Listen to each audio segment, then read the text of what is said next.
अस्सलाम वालेकुम। आज हम बहुत इम्पोर्टेंट और बहुत इंटरेस्टिंग टॉपिक डिस्कस करेंगे। आपने अक्सर देखा होगा कि हमारे पास जो प्रिंट बुक्स होती हैं उनके फुटर के नीचे हर चैप्टर का नेम आ रहा होता है।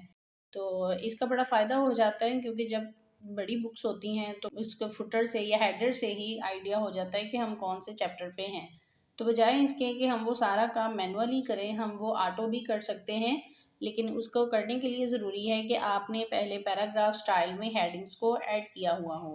आपको याद होगा लास्ट वीडियो में हमने ये एक बुक बनाई थी, तो इसमें हमने चैप्टर के नेम राइट किए थे। चैप्टर 1 है और उसके बाद मैंने उसी को डुप्लीकेट कर दिया जस्ट आपको ये वाली वीडियो में बताने के लिए कि हमारे पास जब डिफरेंट चैप्टर्स हों तो वो किस तरह से ऑटो में खुद ब खुद सेट हो रहे होते हैं। तो अगर तो आप एक ही फॉन्ट यूज़ कर रहे हो चैप्टर नंबर के लिए और चैप्टर नेम के लिए, फिर तो आप एक ही हेडिंग बनाओगे। लेकिन अगर आप डिफरेंट फॉन्ट्स यूज़ कर रहे हो या डिफरेंट उसका स्टाइल यूज़ कर रहे हो तो फिर डेफिनेटली आप दो डिफरेंट स्टाइल्स क्रिएट करोगे, जैसे कि मैंने यहाँ पे किया हुआ है चैप्टर नंबर के नाम से और देन चैप्टर नेम के नाम से।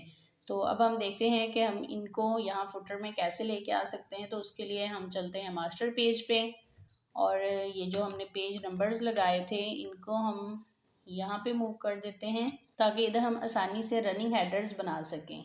उसके लिए सबसे पहले हम यहाँ पे एक टेक्स्ट बॉक्स ड्रा करेंगे। टेक्स्ट बॉक्स ड्रा करने के बाद यहाँ से हम जाएंगे टाइप में जाने के बाद आपको यहाँ पे एक ऑप्शन मिलेगा टेक्स्ट वेरिएबल का और यहाँ पे हम करेंगे डिफ़ाइन। सबसे पहले हमने डिफ़ाइन करना है। यहाँ पे आपको एक ऑप्शन मिलेगा रनिंग हेडर के नाम से, आपने इसको क्लिक करके यहाँ पे आपने कर देना है इसको एडिट करोगे तो यहाँ पे जितने भी आपने इधर पैराग्राफ स्टाइल बनाए होंगे वो सारे आपको यहाँ पे शो होंगे और इनमें से हम वन बाय वन चूज़ करेंगे। सबसे पहले हम चैप्टर नंबर को चूज़ करते हैं और बाकी ये जो सेटिंग्स हैं इनको आप एज इट इज़ रहने दें। अगर कुछ ना कुछ चेंज करना हो फॉन्ट या उसका केस चेंज करना हो तो वो हम बाद में भी कर सकते हैं। ओके कर दिया एंड देन डन। उसके बाद अब हमने फिर यहाँ पे जाना है टाइप में और इस बार हमने क्लिक करना है इंसर्ट वेरिएबल पे और यहाँ लास्ट पे आपको रनिंग हेडर का ऑप्शन मिल जाएगा। जैसे ही आप यहाँ पे क्लिक करोगे तो इधर रनिंग हेडर लिखा हुआ आ जाएगा। अब बेहतर है कि आप इसको सिलेक्ट करें और जो आप फ़ॉन्ट यूज़ कर रहे हैं अपनी पूरी बुक के अंदर वही फ़ॉन्ट आप यहाँ पे रखें, लेकिन इसको स्लाइटली डिफरेंट हम कर लेते हैं। फॉर एग्जांपल अगर हम बुक के अंदर रेगुलर वर्डिंग यूज़ कर रहे हैं तो यहाँ पे हम इटैलिक कर लेते हैं ताकि थोड़ा सा डिफ्रेंशिएट हो जाए। और इसको हम कर लेते हैं इटैलिक और इसको थोड़ा सा आई थिंक छोटा भी कर लेते हैं ताकि डिफरेंस रहे। और इसको हम कर देते हैं थोड़ा सा छोटा क्योंकि यहाँ पे हमने चैप्टर नंबर ही राइट करने हैं। अब अगर आप यहाँ पे देखो जितने भी पेजेस पे ये मास्टर पेज लगा हुआ है तो यहाँ पे देखें ये चैप्टर 2 आ गया क्योंकि ये अब हम चैप्टर 2 के ऊपर हैं। और यहाँ पे देखें तो चैप्टर 1 ऑलरेडी आ चुका होगा। इस वाले पेज पे अभी हमने इंसर्ट नहीं किया, वो एक बार सेट कर लें फिर उसी को हम कॉपी पेस्ट कर लेंगे इस वाले पेज पे। और अब हमने यहाँ पे लेके आना है चैप्टर का नेम। तो उसके लिए दोबारा से हम यहाँ पे एक टेक्स्ट बॉक्स बनाते हैं।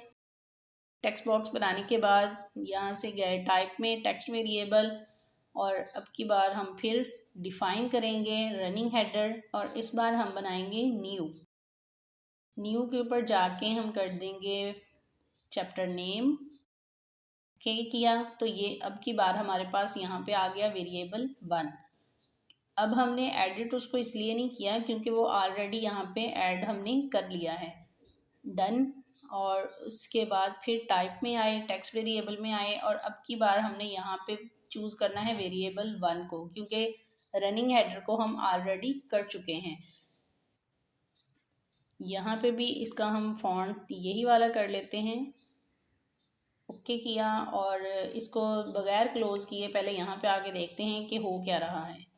तो यहाँ पे देखें ये चैप्टर 1 आ गया और ये आ गया उसका नेम। और इसी तरह जब हम चैप्टर 2 पे आएंगे तो ये चैप्टर 2 आ गया और ये इसका नेम आ गया। लेकिन यहाँ पे आप देखें अगर हम इसका प्रीव्यू चेक करें, प्रीव्यू चेक करने के लिए मैं W प्रेस करती हूँ और इसी से हम वापस इस वाले मोड में आ सकते हैं। तो यहाँ पे देखिए काफ़ी गैप है, सो इट मीन्स कि हमें इनकी सेटिंग्स करने की ज़रूरत है। इसको थोड़ा सा हम मज़ीद छोटा करते हैं और इसको ले आते हैं बिल्कुल साथ। और अब चेक करते हैं कि अब कितना डिफरेंस है। आई थिंक अब ये ठीक लग रहा है। बस यहाँ पे हमें कोई साइन लगा लेना चाहिए ताकि प्रॉपर डिफ्रेंशिएट हो सके। और वो सैम्पल हम मैनुअली ऐड कर लेते हैं। यहाँ पे एक लाइन लगा लेते हैं इस तरह से, और ये काफ़ी थिक है तो इसको करते हैं 0.5। और अब चेक करते हैं कि यहाँ पे क्या सीन है। थोड़ा सा इसको मूव होना चाहिए। ठीक है जी। और इसी तरह ये आ गया चैप्टर 2 हमारा। और अब हम ये करते हैं कि यहाँ पे एक और लाइन लगा देते हैं ताकि हमारा फुटर प्रॉपरली डिफ्रेंशिएट हो जाए। यहाँ तक काफ़ी है। और अब इधर वाले पेज पे इसको एक बार रिमूव कर देते हैं और इस सारे को उठा के आल्ट और शिफ्ट के साथ कॉपी पेस्ट कर देते हैं इधर। तो अब अगर आप देखें तो यहाँ पे हमारा जो फुटर है वो प्रॉपरली डिफ्रेंशिएट हो चुका है। लेकिन यस, यहाँ पे अब हमें ये थोड़ा सा अपने जो हमने पहले टेक्स्ट राइट किया हुआ है उसको सेट करने की ज़रूरत है। डेफिनेटली आप जब बुक बनाओगे तो आप फुटर को पहले से रेडी कर लोगे। ये तो एक ये है कि मैंने टॉपिक आपको बाद में बताया और हमने बुक ये पहले से बनाई हुई है, तो कोई बात नहीं। अब हम इसको इस तरह से सेट कर लेते हैं। अच्छा, इसको सेट करने के ना 2 प्रोफेशनल तरीके हैं। नंबर 1, आप बॉटम के मार्जिन बढ़ा दो। यहाँ से जाओ डॉक्यूमेंट सेटअप में और यहाँ से जाके आप बॉटम के मार्जिन को इंक्रीज़ कर दें। ठीक है। और दूसरा तरीका ये हो सकता है कि आप यहाँ पे गाइड्स लगा लो। यहाँ से गाइड्स पकड़ो और यहाँ तक लगा लो। इससे आपको ये फ़ायदा होगा कि आपको पता होगा कि हमने हर पेज के ऊपर यहाँ तक ही अपना टेक्स्ट राइट करना है ताकि फिर उसमें सिमिलरिटी रहे सारे पेजेस में। जो भी आपको तरीका आसान लगे आप उसको फॉलो कर सकते हैं। तो जी, ये था आज का छोटा सा टॉपिक जो कि बहुत इंपॉर्टेंट है। अक्सर आपको प्रिंट बुक्स बनाने के लिए इसकी ज़रूरत पड़ती रहती है। दुआ में याद रखिएगा। Thank you. अल्लाह हाफिज़।